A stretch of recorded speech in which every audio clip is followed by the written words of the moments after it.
Hola, bienvenidos al curso Aprendiendo a orar con los salmos, pero con la liturgia de las horas.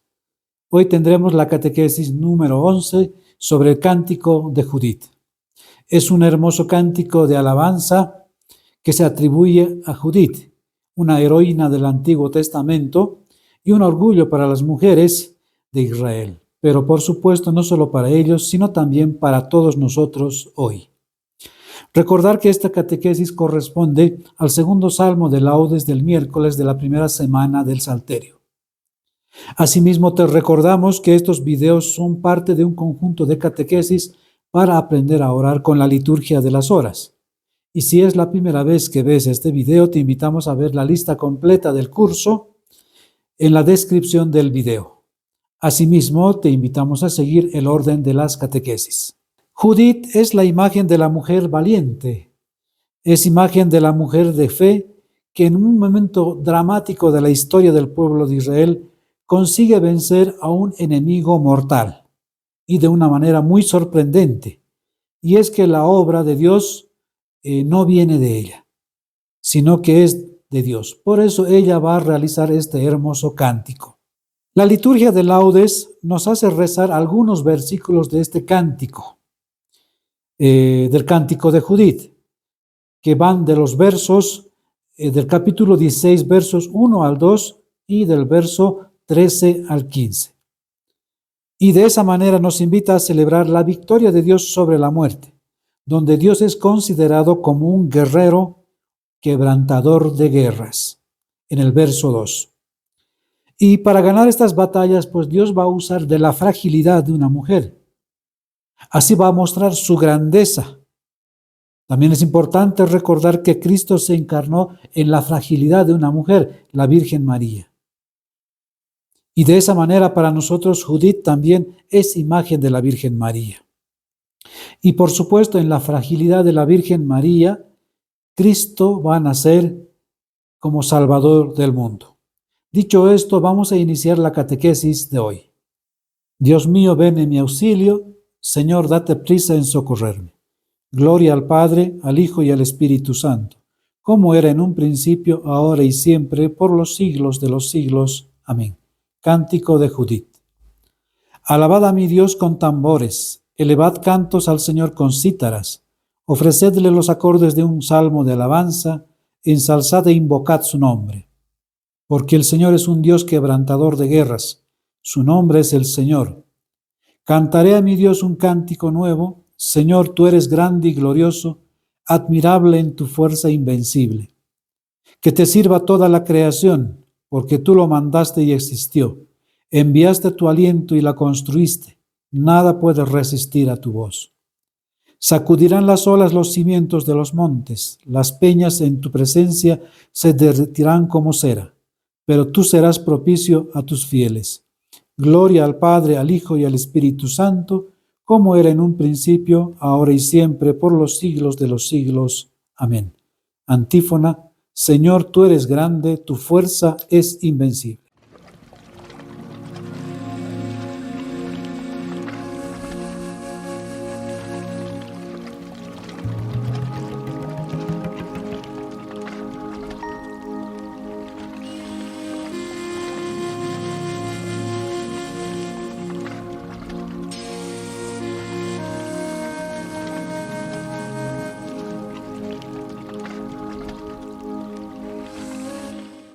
Una vez más, el autor sagrado reconstruye los eventos que se van a suscitar varios siglos atrás para mostrar, a sus hermanos y hermanas en la fe que sentían, la tentación del desaliento y del desánimo por la difícil situación por la que están pasando.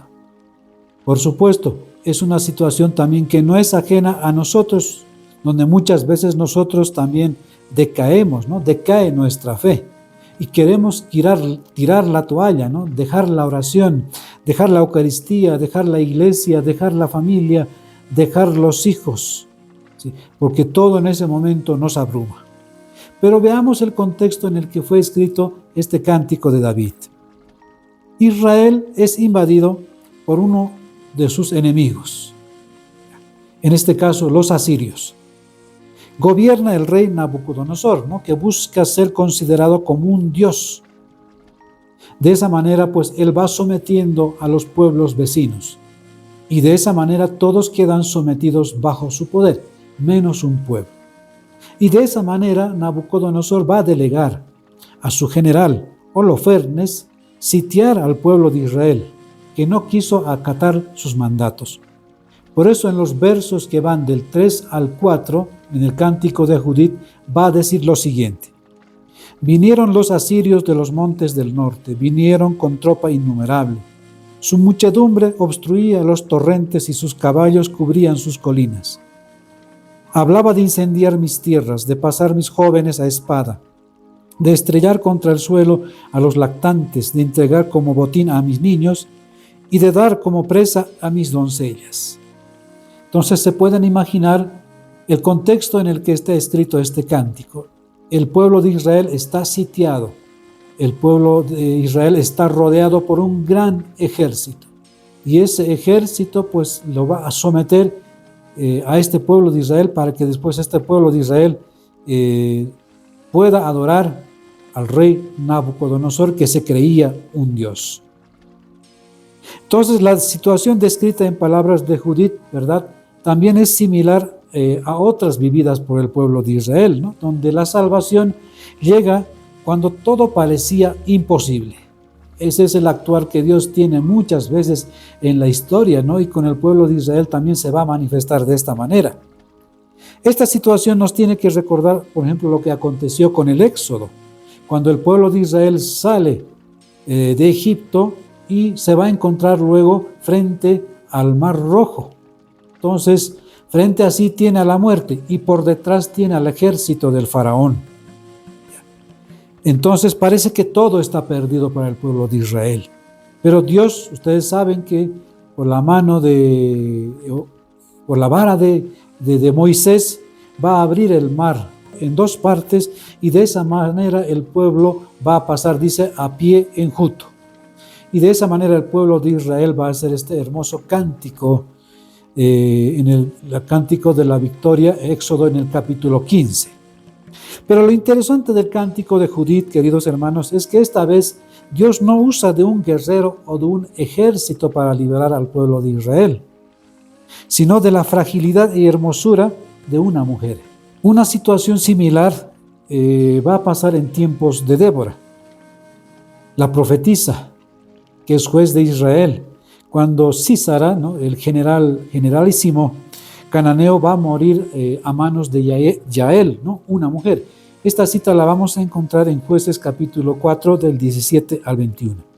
El contexto es muy interesante porque Dios ordena por boca de Débora, ¿no?, que puedan derrotar a sus adversarios. Y Débora habla con Barak, que es uno de los jefes del ejército de Israel, a que consiga gente. Y Barak le dice: está bien, vamos a ir, pero iremos contigo, porque sin ti no sé si la victoria va a ser definitiva. Y de esa manera Débora le va a decir, ¿verdad? Está bien, voy a ir, pero ahora ya la victoria ya no será para ti. La victoria será para Dios, y Dios va a usar a una mujer para vencer al enemigo. Entonces, de esa manera podemos observar, ¿no?, que Dios se sirve una vez más de una mujer para salir en auxilio de su pueblo. Ahora bien, Judith, con la fuerza de su fe, se interna en el campamento enemigo y con su belleza y astucia logra eliminar a Holofernes.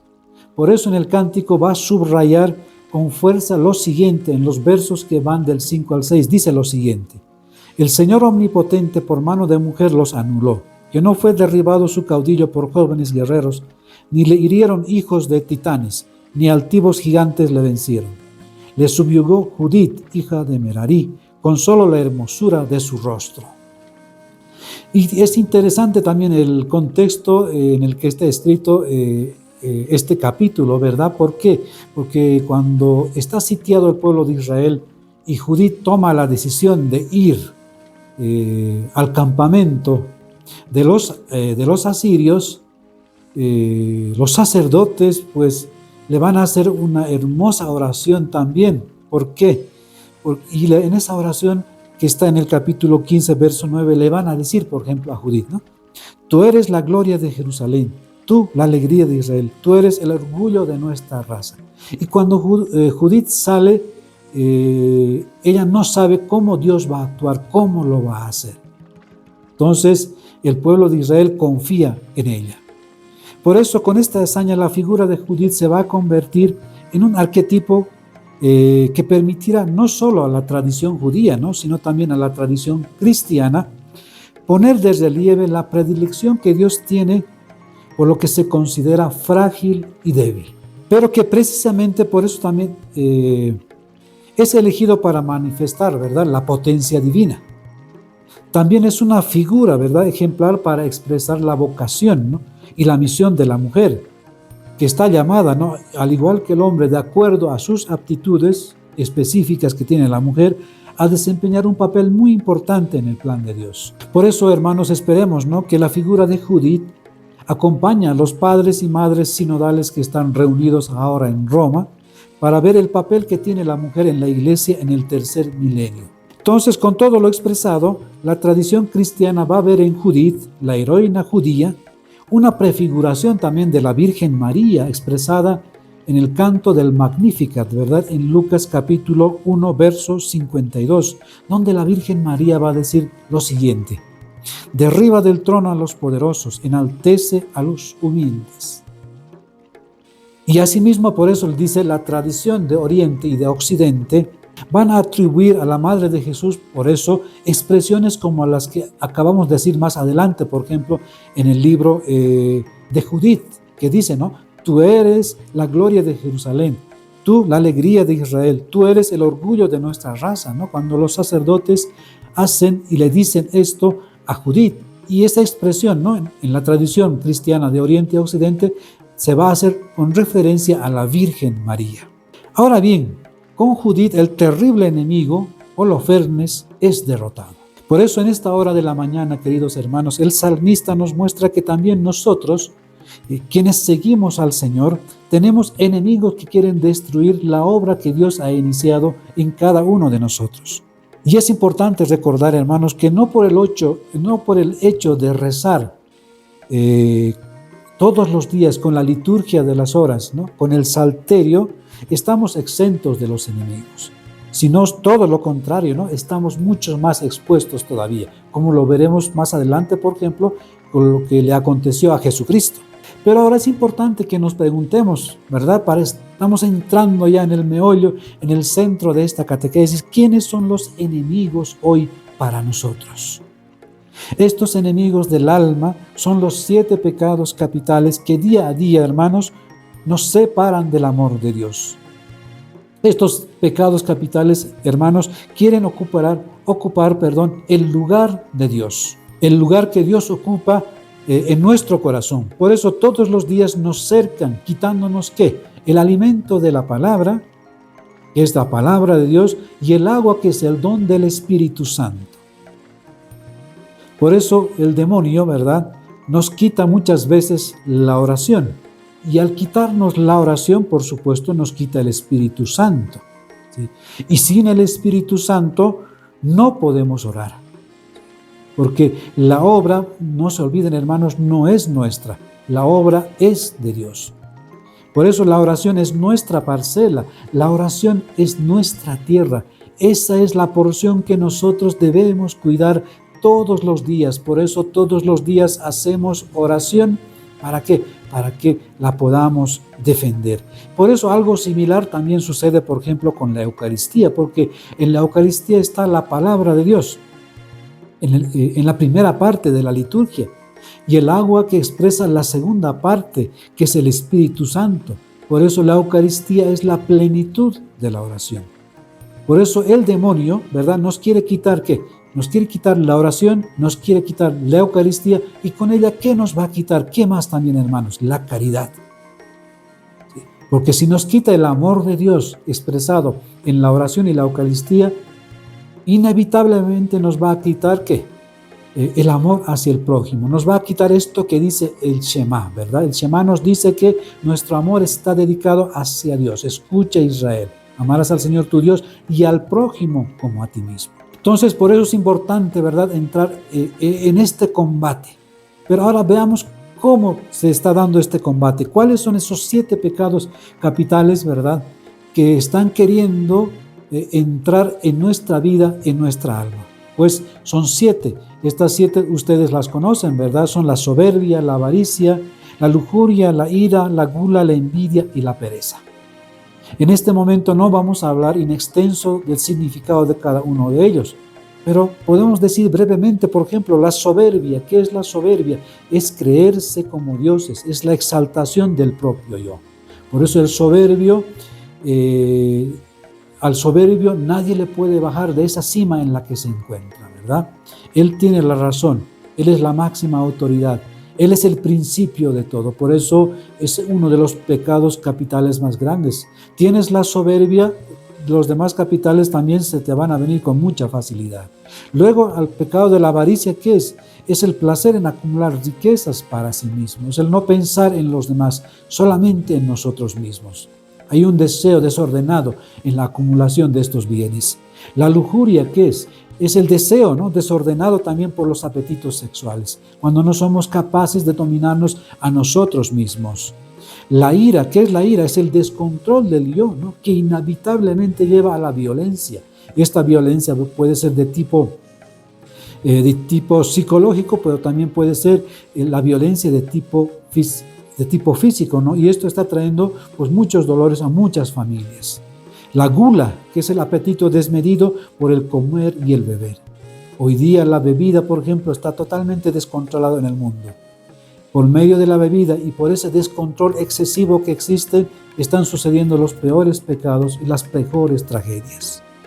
La envidia, que es el sentimiento del dolor por el bien ajeno. Es mirar lo que tiene nuestro prójimo y querer desearlo lo que tiene el otro. Pero, claro, el pecado está en querer lograr ese deseo. Hacemos todo lo imposible para conseguirlo. Ahí está el pecado. Y finalmente la pereza, que es la incapacidad de ponerse al servicio de los demás. Entonces, imagínense, queridos hermanos, si estos pecados capitales anidan en nuestra alma, estamos perdidos, ¿sí? Esta tierra pues no es de nadie. Y justamente, ¿verdad?, el demonio, ¿verdad?, que viene con todos sus secuaces, ¿no?, y viene para ocupar ese lugar porque sabe que si no estamos preparados, será una tierra fácil de ocupar. Y así le sucedió al pueblo de Israel, ¿no? Fue cercado y se les privó ¿qué? De los alimentos, lo que decíamos, ¿no?, y del agua para vivir. Por eso están a punto de ceder al enemigo. ¿Ya? Y en ese instante viene la ayuda divina.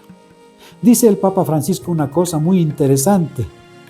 Dice que con el diablo, que es el enemigo del alma, dice, no se dialoga ni se negocia, ya que si no estás preparado vas a salir perdiendo.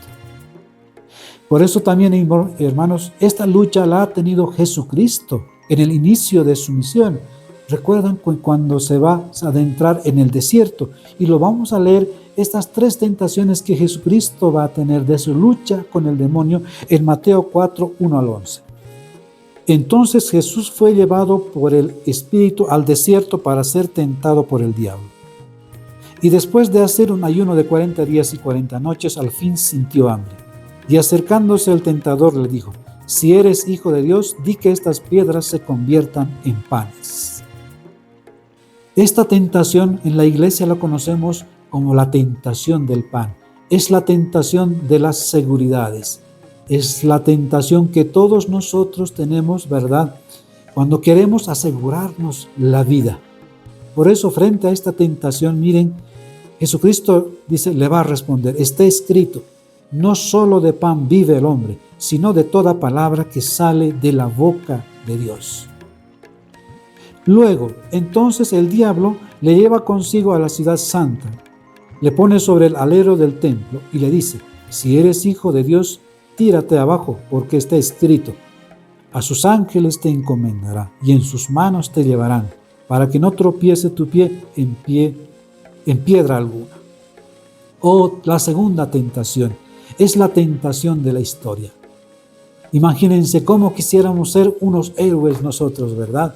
Quisiéramos colocarnos la capa de Superman o la de Mujer Maravilla y nos subimos al edificio más grande y desde ahí nos vamos a lanzar. Y la gente cuando nos vea que nos hemos lanzado y que no nos pasa nada y caemos a la tierra dirá, oh, qué maravilla, qué grande, ¿verdad? Esa es la tentación del ser, ¿sí? Es la tentación de la fama, es la tentación de mostrarse. Este pecado, ¿no? Esta tentación está tan de boga hoy día en el mundo que muchos caen, ¿verdad? Las redes sociales, sobre todo TikTok, Instagram, ¿no? Donde todos se están mostrando, ¿para qué? Para ser vistos, para ser admirados por los unos por los otros. El camino de los artistas, queremos seguir el camino de los artistas o queremos seguir el camino de los grandes futbolistas, es la tentación del ser. Pero al final, ¿qué pasa con esta tentación? Que no aceptamos la historia, así como Dios nos ha creado, y vivimos en una burbuja, ¿ya? Por eso, frente a esta tentación de la historia, Jesús le dijo, también está escrito, no tentarás al Señor tu Dios. Todavía le lleva consigo el diablo a un monte muy alto, le muestra todos los reinos del mundo y su gloria y le dice, todo esto te daré si postrándote me adoras. Imagínense, el diablo frente a las dos tentaciones que no ha podido. En el fondo las primeras dos tentaciones, ¿verdad?, tienen dos significados también. La tentación del pan es la tentación de la parte externa del hombre y la tentación de la historia es la parte interna.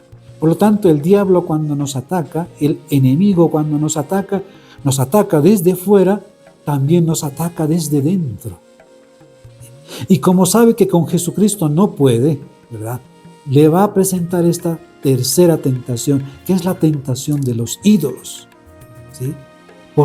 Si postrándote me adoras. Dícele entonces Jesús, apártate, Satanás, porque está escrito, al Señor tu Dios adorarás y solo a Él darás culto. Por eso, ¿verdad?, el enemigo siempre se va a poner frente a nosotros. ¿Para qué? Para tentarnos, ¿no?, para quitarnos, ¿no?, lo que a Dios le corresponde, queridos hermanos. Por eso es importante con este cántico, ¿verdad?, como este pueblo de Israel, al final, ¿verdad?, Dios sale victorioso a través de la fragilidad de esta mujer. Por eso ahora vamos a ver que Dios usa también nuestra fragilidad, ¿no?, para que nosotros podamos vencer al demonio. Ahora bien, es importante que esto que estamos diciendo, una cita muy interesante en Proverbios, en el capítulo 24, 16, que dice que el justo cae 7 veces, pero que vuelve a levantarse. En cambio, los malvados, los impíos, no terminan bien. Por lo tanto, nosotros, ¿verdad?, como personas orantes, pues estamos sometidos, ¿verdad?, a que en cualquier momento podamos caer. Y es verdad que caemos en el pecado muchas veces, ¿no? El justo dice que cae 7 veces, el justo cae 7 veces. Este quiere decir que siempre caemos, ¿no? El 7 es un número de perfección. Entonces quiere decir que siempre caemos. ¿Cuántas veces debo perdonarle?, ¿no?, le preguntan a Jesucristo. Y Cristo le dice, no 7 veces, sino 70 veces 7, es decir, siempre. Ya. Por eso, pues las fuerzas del mal no descansan un solo instante. Por eso incluso nosotros, con la oración que estamos realizando, podemos caer en estas tentaciones, podemos caer en estos pecados. Claro, podemos caer. Por eso, el Padre Farnés nos va a aclarar un poquito más respecto a lo que está diciendo el cántico de Judith. Dice lo siguiente. Es difícil prever cuáles serán los combates y las dificultades de la jornada que ahora empezamos. Es verdad, hermanos. No sabemos cómo será nuestra día, los combates que tendremos, ¿sí?, cuáles serán, ¿sí?, por dónde vendrán las tentaciones, por dónde vendrán las luchas y cuáles serán, dice, los avatares de nuestra vida y de la vida de la comunidad cristiana y de la humanidad entera a través de la historia. Es decir, todos estamos sometidos a estas debilidades.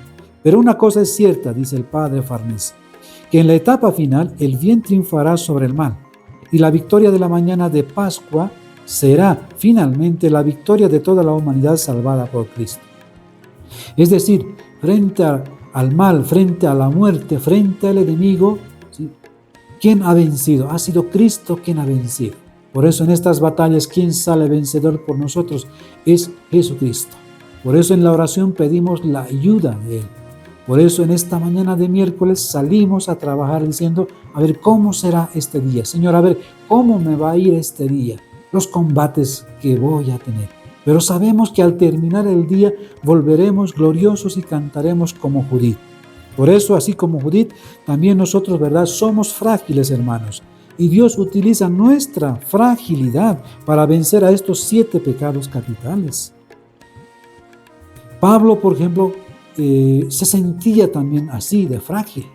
Por eso en la segunda carta a los Corintios, en el capítulo 12, verso 10, dirá San Pablo una cosa preciosísima, porque dice, cuando soy débil, soy fuerte. Entonces, esta palabra es importante para nosotros porque Dios usa nuestra debilidad ¿para qué? Para que lo glorifiquemos a Él. A Judith le regaló su belleza. ¿Sí? Recuerdan que hemos hablado que para matar a Holofernes, porque ¿cómo lo mata Judith a Holofernes? ¿No? Pues le corta la cabeza. ¿Y cómo lo hace? Es toda una estrategia que ella va a realizar, pero va a estar centrada en la oración. Les invito a leer todo el capítulo, todo el libro de Judith, porque es precioso el contexto que nos da. Por eso Dios le va a regalar a Judith su belleza también, ¿no? Con eso va a deslumbrar a Holofernes, con esa. Pero a nosotros también Dios nos regala, ¿verdad? Las virtudes, que son las disposiciones humanas para hacer el bien, que proceden del Espíritu Santo y nos inclinan a hacer el bien. Por eso podemos decir que los hombres y las mujeres virtuosas son hombres y mujeres bellos. Cuando una persona ve a una persona virtuosa, o sea, uno automáticamente, por un lado, admira a esa persona, ¿no? Y también ama a esa persona. Por eso Dios nos está llamando a que nosotros seamos esas personas. Esa es la belleza a la que Dios nos está llamando. Por eso, queridos hermanos, frente al pecado de la soberbia, ¿cuál será la virtud para vencerla? La humildad. Frente al pecado de la avaricia, ¿cuál será la virtud para vencerla? La generosidad. Frente al pecado de la lujuria, ¿cuál será la virtud para vencerla? La castidad. Frente al pecado de la ira, ¿cuál será la virtud con la que la vamos a vencer? La paciencia. Frente al pecado de la gula, ¿cuál será la virtud con la que la vamos a vencer? Con la templanza. Frente al pecado de la envidia, ¿con qué virtud la venceremos? Con la caridad. Y frente al pecado de la pereza, ¿con qué virtud la vamos a vencer? Con la diligencia.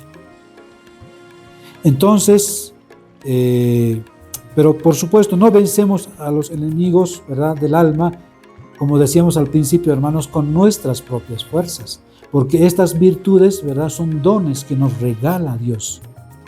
Es el actuar del Espíritu Santo en nuestras almas, ¿no?, que nos incitan a hacer el bien, como dice el concepto de lo que es una virtud.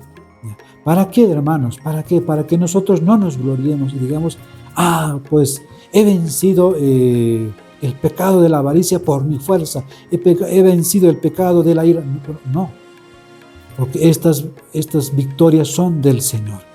Por eso a Pablo le va a decir una cosa, ¿no? Te basta mi gracia, te basta mi gracia. Porque algo le fastidiaba a Pablo, que no le impedía, ¿verdad?, cumplir con la voluntad de Dios. Por eso dirá también lo que en el versículo siguiente, ¿verdad? Cuando soy débil, entonces soy fuerte, para que se muestre que la potencia divina. Por eso, queridos hermanos, la oración es la fuente de la gracia. Y esta fuente es la portadora de las virtudes. Por eso cada día que rezamos, cada día que oramos con el salterio, hermanos, ¿qué es lo que estamos acumulando? Estamos acumulando gracias a la oración que nos concede la gracia de Dios. Dios a través de ella nos va a ir regalando las virtudes. Por eso todos los días estamos llamados a hacer el bien, hermanos. Nosotros, si hacemos oración, de ninguna manera podemos hacer el mal. Estamos siempre llamados a hacer el bien, porque Dios está hablando a nuestro corazón. Por eso le pedimos, ¿verdad?, que sea el Señor quien luche en nuestras batallas. Y tenemos la seguridad de que Él no nos va a abandonar, así como no ha abandonado al pueblo de Israel. Por eso Judith, hará este hermoso cántico. ¿Sí? Y al final, en el verso 15, Judith dirá, ¿verdad? Pero tú serás propicio a tus fieles. ¿Quiénes son los fieles? Hemos hablado ya en anteriores catequesis, aquellos que hacen la voluntad de Dios. Así también nosotros, hermanos, ¿no? Debemos dar gracias a Dios porque un día más Dios no nos ha abandonado. En todas estas luchas que tenemos frente al enemigo, frente a la muerte, Dios siempre sale vencedor, queridos hermanos. Y tengamos la seguridad, una vez más, de que Dios no nos va a abandonar, así como no lo hizo con el pueblo de Israel. De esta manera, queridos hermanos, terminamos la catequesis de hoy. Y Dios mediante nos vemos el próximo domingo.